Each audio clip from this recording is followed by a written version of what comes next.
Halo Bapak Ibu, saudara-saudari sekalian, lovers and haters, salam cerdas Indonesiaku. Jumpa lagi kita pada kesempatan kali ini. Bagi Anda yang belum subscribe channel saya, silakan subscribe channel saya. Tekan loncengnya agar Anda dapat notifikasi setiap kali saya mengupload video-video saya. Oke, pada kesempatan kali ini saya akan membahas mengenai apakah Anda siap menghadapi tanda kutip kiamat ekonomi tahun 2023? Sekali lagi, apakah Anda siap menghadapi tanda kutip kiamat ekonomi tahun 2023, tahun depan? Loh, bukankah Bapak belakangan ini kan membahas katanya Indonesia itu bagus gitu ya ekonominya. Kalau negara lain inflasinya tinggi-tingginya, kita inflasi terkontrol tanpa harus bank sentral mengerek suku bunga gila-gilaan seperti Amerika Serikat, gitu ya. Kemudian meskipun pemerintah memberikan subsidi BBM, toh pertumbuhan ekonomi kita masih bagus dan inflasi juga masih di bawah 6%. Nah, nggak usah khawatir dong Pak. Oke? Di satu sisi betul, negara kita termasuk yang kali ini ya relatif lebih bagus gitu ya ketimbang di tahun 1998 misalnya yang sampai harus menjadi pasien IMF. Sekarang ini seperti yang Anda ketahui dari video-video saya yang sebelumnya, ada 28 negara yang antri menjadi pasien IMF. Ya, 60 diperkirakan akan 60 negara maksudnya ya, waduh, akan terdampak luar biasa. Dan yang antri ini ada yang negara maju gitu ya, kan kaget juga gitu ya. Tapi Indonesia tidak jadi pasien. Satu sisi bagus memang beritanya, tetapi tidak ada salahnya. Dan malah saya anjurkan seharusnya meskipun kondisi perekonomian Indonesia baik-baik saja tahun ini, tapi kita harus bersiap-siap menghadapi tahun 2023. Karena tidak ada yang tahu tahun 2023 akan seperti apa. Kalau misalnya perang Rusia dan Ukraina berkepanjangan, negara-negara Eropa resesi berat gitu ya, itu tentu akan menarik negara-negara lainnya. Oke? Nah, saya masuk deh ya. Begini. Keadaan dunia sekarang ini tidak terlepas dari 4 faktor. Faktor pertama adalah perang dagang antara Amerika dan Tiongkok. Sudah saya bahas juga ya, dari zaman Donald Trump. Sepertinya perang dagang ini meskipun Amerika Serikat mau terus menekan Tiongkok, tetapi tidak berhasil. Ya. Kemudian, apa? Pandemi COVID-19. Meskipun di masa lalu terdapat kontroversi siapa nih yang mula-mula menyebarkan virus ini, Amerika apa Tiongkok, tapi itu sudah tidak perlu diperdebatkan lagi. Yang pasti adalah dampaknya itu menyebabkan perubahan global ekonomi secara luar biasa. Antara lain yang dulunya kita nggak kenal yang namanya work from home, sekarang kita kenal yang namanya work from home. Bahkan keadaannya sudah mulai normal, beberapa perusahaan masih menerapkan sebagian work from home. Sehingga nanti kita akan lihat dampaknya terhadap investasi properti nanti ya. Kemudian apa lagi? Resesi, inflasi negara-negara maju seperti Amerika Serikat, Eropa yang tinggi gitu ya. Sehingga Amerika Serikat harus mengerek suku bunganya, menyebabkan justru dolar kuat karena banyak orang meninggalkan investasi berisiko seperti kripto, Bitcoin gitu ya, dan menubruk dolar, menaruh investasinya ya dalam bentuk US dollar. Dia belilah surat hutang negara yang ada di Amerika dan seterusnya ya, sehingga itu juga menyebabkan euro jatuh dan US dollar naik. Terakhir, yaitu perang antara Rusia dan Ukraina ya, yang menyebabkan Eropa terus tertarik ke dalam resesi yang tidak pernah dialami sebelumnya, Itu juga yang membuat mata uang negara-negara Eropa jatuh, ya. Oke, nah, jadi menghadapi itu semua, bagaimana persiapan kita di Indonesia? Anda jangan terleha-leha juga gitu ya. Aman Pak, negara kita kan kuatnya sekarang ini. Iya, Anda boleh saja berdoa gitu ya. Memang kalau orang beragama ya harus berdoa. Tetapi selain Anda berdoa, Anda juga harus melakukan apa yang Anda bisa lakukan. Ya, jangan semuanya Anda kasih Tuhan yang kerja gitu ya. Do your best ya. Nanti Tuhan lakukan the rest. Maksudnya Anda lakukan yang terbaik, nanti Tuhan akan melakukan bagiannya. Jangan semuanya Anda doa minta Tuhan supaya Anda terhindar dari resesi gitu. Saya bukannya bilang Anda tidak boleh berdoa, silakan berdoa, tetapi Anda tetap juga harus berusaha. Oke? Nah, ini ada beberapa ya. Saya bagi dalam dua bagian dah ya. Satu bagian orang yang sekarang ini masih dalam memiliki income. Misalnya dia masih bekerja, tidak kena PHK gitu ya. Bagi tiga deh. Yang kedua adalah orang yang tidak terkena PHK, tapi dia sudah punya aset gitu ya, punya investasi. Kalau yang pertama tadi dia cuman bekerja saja, mungkin baru bekerja 1 atau 2 tahun, tidak punya aset, tidak punya investasi. Orang yang kedua, orang yang sudah bekerja lama, uang tabungannya diberikan investasi, bentuknya apa saja ntar kita lihat. Yang ketiga adalah orang yang sama sekali mungkin belum mendapatkan pekerjaan, atau orang yang sudah dapat kerja tapi kena PHK. Nah, apa yang harus dilakukan oleh tiga tipe orang ini? Ya, saya bicara dulu orang yang baru bekerja deh.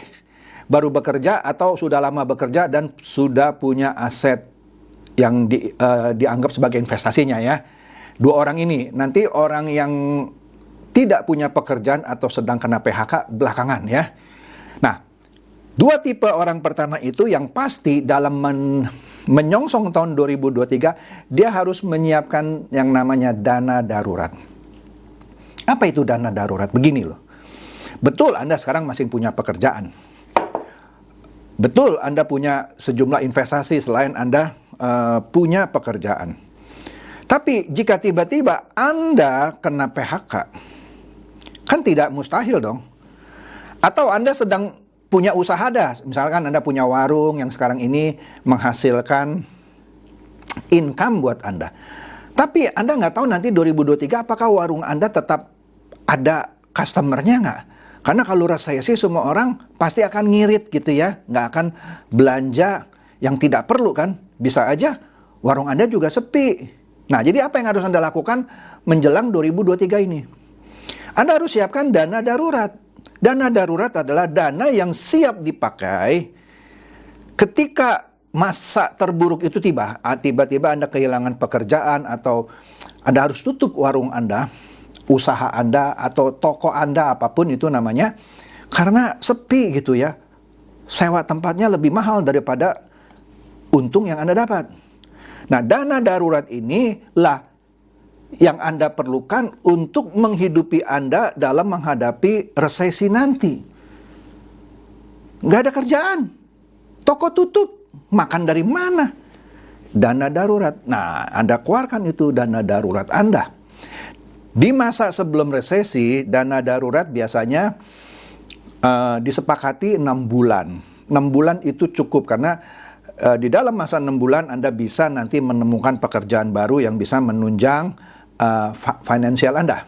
Tapi di masa resesi, setidaknya Anda harus punya dana darurat untuk 12 bulan. Waduh Pak, berat tuh Pak. Ya makanya, usaha sekarang. Bagaimana mengumpulkan dana darurat itu? Nah, sambil jalan ntar saya cerita gitu ya. Bagaimana? Misalnya, Anda harus cari mulai sekarang, kalau Anda sudah punya pekerjaan, Anda punya toko, Anda punya warung, Anda cari lagi pekerjaan tambahan.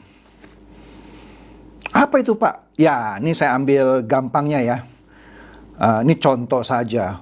Nggak salah gitu kalau Anda misalnya kebetulan punya mobil, ya. Daripada dianggurin, ya Anda daftar gitu. Jadi drivernya Gokar atau Grabcar gitu. Ini misalnya gitu ya. Daripada nganggur, jadi oke lah Anda pagi jam 8 sampai jam 5 kerja di kantor. Biasa pulang kantor, Anda santai nonton TV. Ya sekarang Anda jadi pengemudi Gokar atau Grabcar. Ini contoh aja. Atau apapun gitu. Kalau Anda ibu rumah tangga, hobi bikin kue gitu ya. Ya di masa senggang Anda gitu ya. Anda bikin kue, Anda tawarkan ke teman-teman siapapun gitu ya. Yang mau beli kue Anda. Apapun deh. Pokoknya penghasilan tambahan. Kalau Anda pintar matematik, demen suka gitu ya, demen gitu ya maksud saya, ngajar gitu ya, nggak ada salahnya Anda terima kursus privat, ya, kan dapat uang tambahan. Apapun deh, ya. Anda suka jualan, nah Anda pilih deh tuh yang namanya MLM, tapi MLM yang benar, ya. Karena ada MLM abal-abal. Memang saya kasih tahu, tidak mudah menjalankan MLM karena ketika Anda menawarkan itu banyak orang yang antipati sama MLM, ya. Anda akan menemui banyak penolakan-penolakan. Atau Anda coba jadi agen asuransi, itu juga nggak mudah, tapi bukan mustahil gitu ya. Karena orang kalau Anda tawarkan MLM atau asuransi, banyak antipatinya, Anda akan menemui banyak penolakan. Tetapi bukan berarti mendapatkan uang tambahan dari menjalankan MLM atau asuransi itu mustahil, bisa saja. Oke? Tetapi yang pasti ketika Anda mencari penghasilan tambahan, jangan sampai terjebak dalam investasi bodong. Kan channel saya ini banyak kan membahas investasi bodong ya. Anda getol nih mencari investasi tambahan nih. Misalnya, ini loh ada investasi robot trading baru. Misalnya dari Amerika, apapun lah itu ya. Yang sehari bisa 3-10%. Udahlah, itu sudah pasti bodong. Kan sudah sering saya bahas ya. Anda harus cek keabsahannya, legalitasnya gitu ya. Kantornya di mana, dan seterusnya gitu ya. Jadi ketika Anda mau mencari investasi tambahan atau penghasilan tambahan, bagus. Cuman Anda harus waspada. Makanya itulah salah satu gunanya channel saya ini. Oke? Itu investasi tambahan. Gunanya untuk apa? Ya untuk menambahi dana darurat Anda. Oke? Nah, ketika Anda mencari investasi tambahan, jangan sampai Anda nekat gitu ya.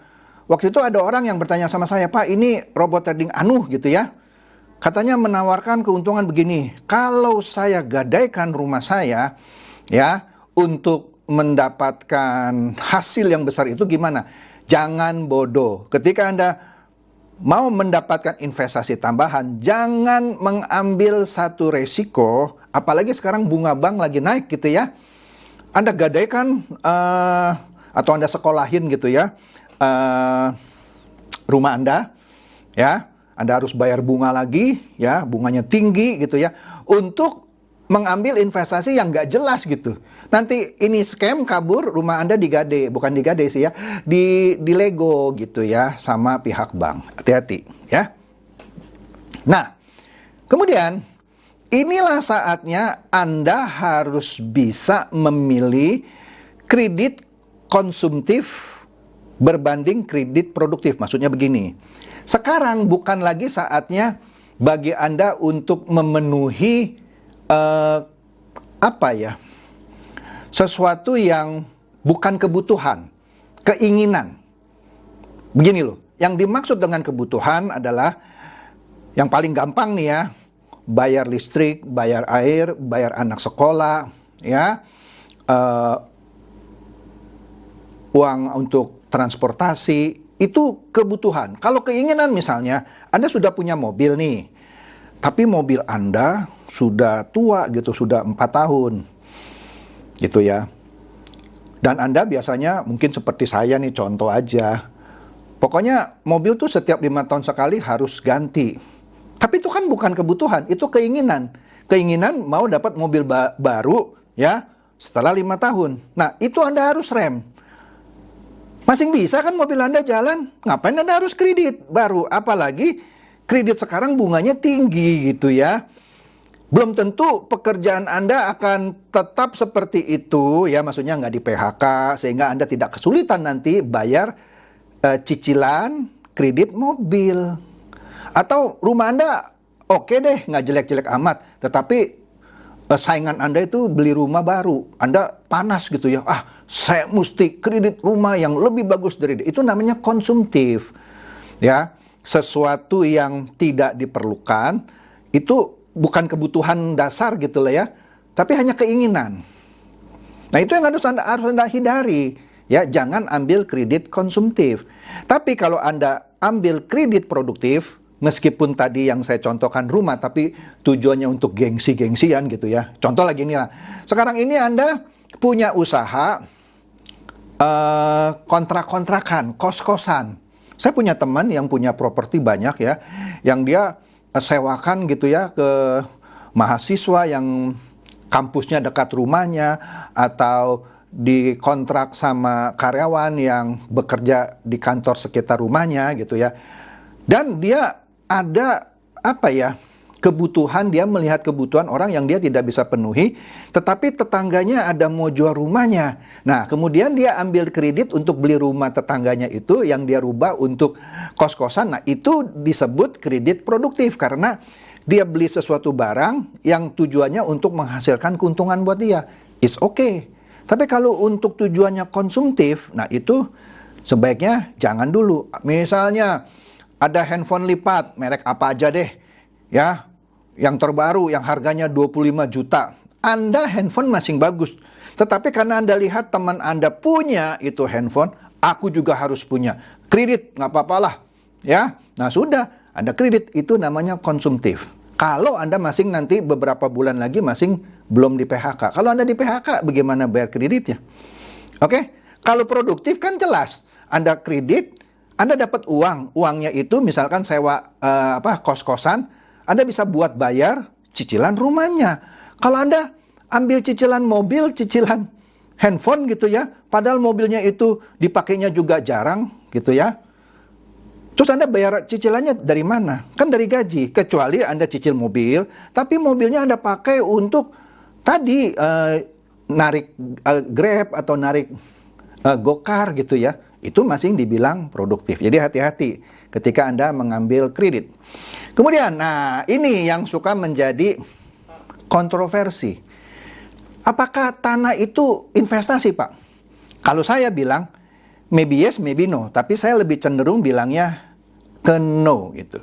Karena di mata saya, investasi itu adalah sesuatu yang mana Anda investasikan uang Anda untuk mendapatkan hasil dari apa yang Anda investasikan. Tanah juga, Pak, bisa mendapatkan hasil, Pak. Coba Bapak beli tanah, nanti berapa tahun ke depan harganya naik. Betul.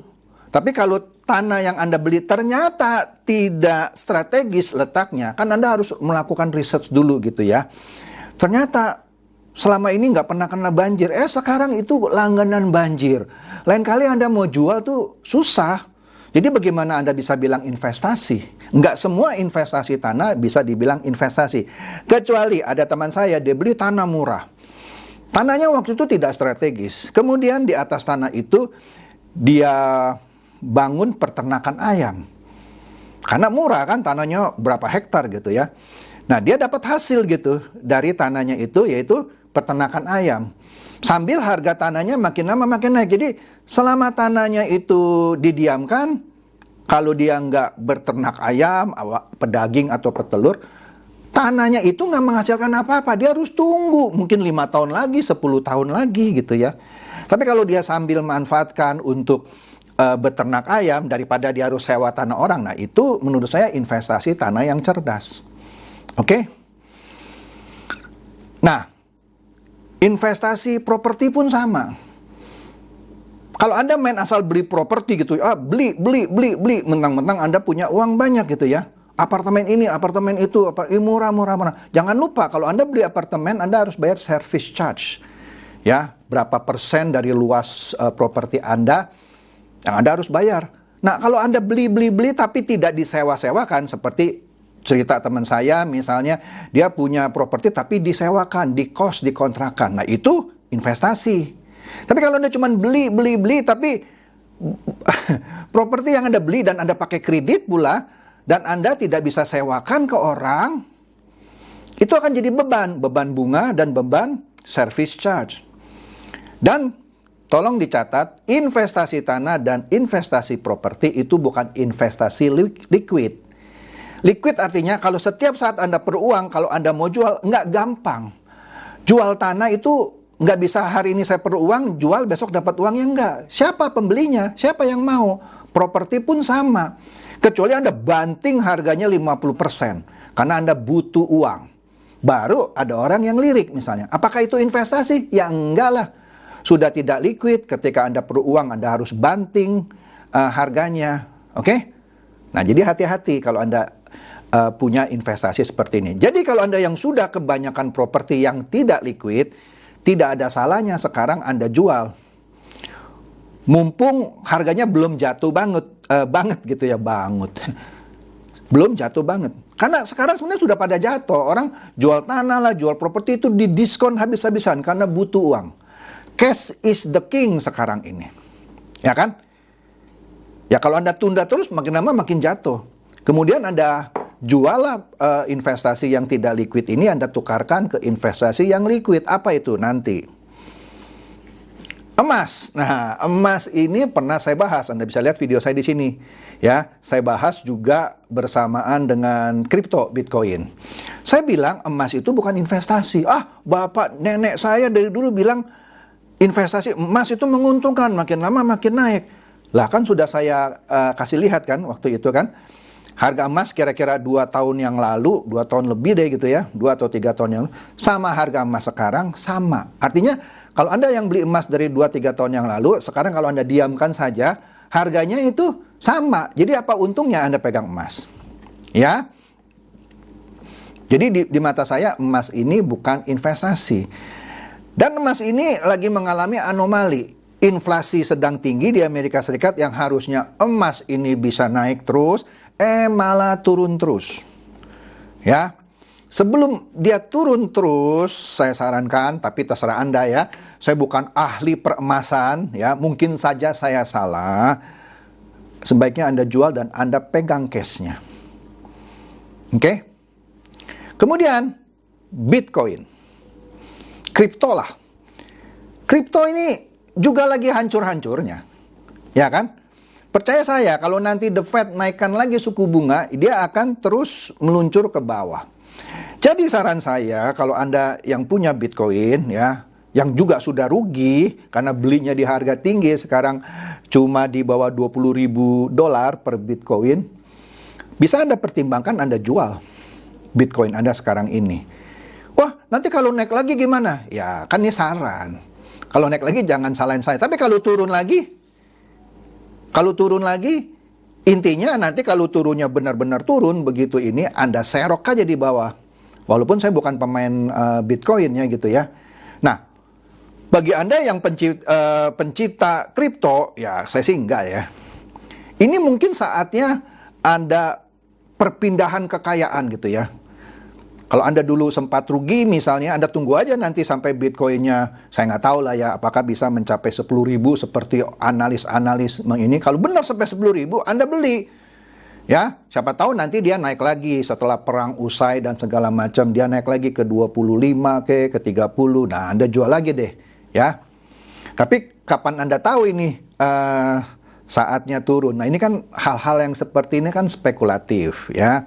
Makanya saya tidak bilang Bitcoin itu adalah sebagai suatu bentuk investasi. Kemudian, kalau Anda pegang mata uang dolar, ya, dolar ini sedang naik-naiknya. Dari 14.800, 600 lah waktu itu ya, dalam 3 bulan yang lalu kira-kira, sekarang sudah mau mencapai 15.500. Ya, dolar menguat. Ya. Diperkirakan dolar akan naik terus sampai 16.000. Kalau dolar sudah melebihi 15.600, kalau Anda pegang dolar, saran saya jual. Ya, Pak, kalau nanti naik lagi sampai 17.000 gimana? Ya, terserah Anda. Anda mau tunggu. Anda pasti tahu dia akan jadi 17.000. Kalau saya, Begitu lewat 15.600 saya jual dolar itu. Kenapa? Karena nanti, nah tapi kita sekali lagi kita nggak tahu ya. Kalau perang antara Rusia dan Ukraina tidak berkelanjutan, ya, sehingga resesi di Eropa berangsur-angsur pulih, ya, nanti euro akan naik lagi, giliran dolar yang akan turun. Jadi kalau Anda jual sekarang, nanti dolar turun lagi di bawah 15.000, ya Anda beli lagi lah. Kira-kira gitu. Oke? Nah, sekarang ini malah justru kalau Anda punya dolar lagi naik-naiknya gitu, Anda jual, Anda beli euro nih yang harganya lagi turun. Supaya nanti kalau krisis di Eropa sudah berakhir, euro kembali lagi naik di atas dolar, ya Anda bisa menarik keuntungan. Oke? Kemudian saham. Saham sekarang ini juga lagi banyak yang hancur, baik di Indonesia maupun di luar negeri. Tapi kalau saham Anda memang saham yang bagus, misalnya saham industri makanan gitu ya, atau saham perbankan, walaupun turun tenang aja.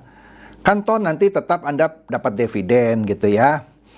Dia turun, pasti dia akan recovernya ya nggak terlalu lama gitu ya. Tetapi kalau Anda selama ini misalnya belum sempat beli saham, Anda lihat saja saham-saham yang bagus gitu ya. Saya nggak usah sebut lah, tadi bilang saya mempromosikan saham tertentu, misalnya saham bank yang bagus, lagi murah nih, atau saham produsen makanan. Makanan itu nggak bakal bisa hancur sama sekali, nggak. Turun iya, tapi nanti pada saatnya dia akan rebound naik. Nah, inilah kesempatan Anda beli saham-saham yang lagi murah. Oke? Sehingga ketika dia naik, maksud saya Anda bisa menarik keuntungannya. Kemudian, nah ini yang terakhir. Dari tadi Bapak bicara kebanyakan hanya untuk orang-orang yang sedang punya kerjaan, yang sedang pegang uang, yang sedang pegang properti, yang sedang pegang tanah, yang sedang pegang emas, yang sedang pegang Bitcoin. Saya ini kerjaan aja nggak ada, Pak. Kerjaan aja saya nggak ada, Pak. Ada sih, Pak, tapi udah di PHK, Pak. Ada sih, Pak, tabungan, tapi cuman sedikit, Pak. Saya harus apa? Gampang, cari kerjaan. Ya kalau Anda nggak cari kerjaan, Anda mau ngapain? Tapi susah, Pak, cari terus. Cari terus. Saya kasih tahu ya, Anda nggak usah malu-malu, misalkan dulu Anda kerjanya sebagai seorang manajer gitu, Anda kena PHK. Cari kerja lagi sebagai manajer kan susah. Anda harus berani turun kelas. Kerja bukan sebagai manajer, yang penting Anda nggak mati. Gitu ya, Pak ya? Iya. Jangan menyamakan diri Anda atau mengharapkan Anda mendapatkan pekerjaan sesuai dengan jabatan terakhir. Itu adalah hal yang mustahil. Oke? Nggak usah malu Anda dapat kerjaan yang lebih rendah gitu ya, dengan gaji yang lebih rendah juga, nggak apa-apa, cari. Memang Bapak pikir gampang cari kerjaan? Ya saya tahu, susah. Saya pernah kasih tips satu orang untuk mendapatkan pekerjaan dengan catatan orang itu mau menerima kerjaan apa saja. Kebetulan orang ini terakhir pun jabatannya belum manajer, bahkan belum supervisor, cuman karyawan biasa. Wah, lebih gampang kan? Saya ajari caranya. Datanglah ke satu tempat, waktu itu saya sebut aja lah namanya Linde Tevez di daerah Jakarta. Saya bilang, you bawa 100 surat lamaran yang sudah you print, you sudah tanda tangan, datang ke setiap toko. Tanya, ada lowongan nggak? Kalau nggak ada, ke sebelahnya. Kalau nggak ada, ke sebelahnya. Di Linde Tevez itu ada, kalau saya nggak salah, 5 lantai. Setiap lantainya ada sekitar 100-an toko. Jadi total ada 500 toko. Kalau Anda bawa 100 surat lamaran masih kurang. Anda bawa 500. Ya, kan nggak semua memerlukan ya, 100 cukup lah. Toko 1, nggak ada, sebelahnya nggak ada. Kalau ada, Anda kasih titip surat lamarannya. Siapa tahu hari itu juga Anda diinterview. Ya, jangan berhenti di situ, sebelahnya lagi. Terus satu lantai, siapa tahu dari satu lantai 100 toko ada 10 yang butuh karyawan. Kan Anda bisa kasih 10 surat lamaran. Naik ke lantai 2. Terus sampai habis. Masa Anda nggak dapat 1 sih? Ya kecuali Anda memilih-milih pekerjaan gitu ya, dengan gaji tertentu ya Anda nggak akan dapat. Oke? Jadi itu saja dari saya gitu ya. Baik bagi Anda yang sudah ada pekerjaan atau masih beruntung, belum kena PHK, atau orang yang masih ada kerjaan tapi dia juga sudah punya aset atau investasi bentuk apapun, dan yang ketiga bagi orang yang sedang tidak ada kerjaan. Ya, tentu saran saya ini atau kupasan saya ini belum tentu sesuai dengan harapan banyak dari Anda. Mungkin juga Anda akan ada yang membuli saya. Pak Chandra ini, kita cukup berdoa saja Pak, minta yang terbaik bagi Tuhan untuk menghindari resesi. Ya terserah Anda. Yang saya katakan tadi gitu, Anda boleh berdoa, tapi Anda tetap harus berusaha. Ya betul, baguslah kalau Tuhan menghindarkan kita dari resesi berat nanti. Tapi tetap Anda harus berjaga-jaga, berusaha sebaik Anda. Oke? Demikian saja, semoga ini mencerdaskan dan mencerahkan Anda semua. Silakan share video saya ini kepada teman-teman, sahabat atau kerabat supaya mereka tambah cerdas dan tercerahkan. Seperti biasa, terima kasih.